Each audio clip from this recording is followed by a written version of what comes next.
Hey guys, Trevor here. And in this video, I'm going to show you how to add audio files in CapCut Mobile. Now, let's hit the new video. And let's say I just have a random video that I've added. And I'm editing this and I wanted to add my own audio file to it, maybe a voiceover or music. Now, if this video is selected, it's highlighted in white. We need to make sure it is not selected. So if you see that little arrow at the bottom left, just tap on the arrow.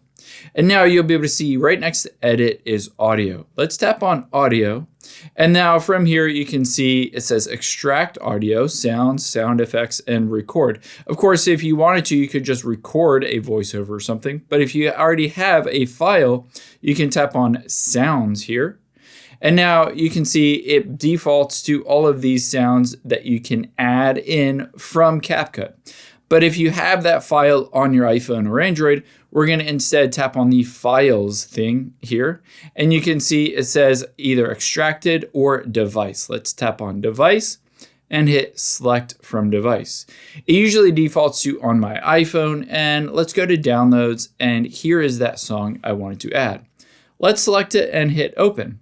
Just like that, here is that song. Let's tap on that little plus icon. And now it has added that song to this video. You can see, of course, on this song, I can select it. I can fade it. I can split it. I can do audio effects. And even I can trim it to be the length of this video. I hope this helps. If it did, hit the subscribe button down below and leave a comment if you have any questions. Thanks, guys.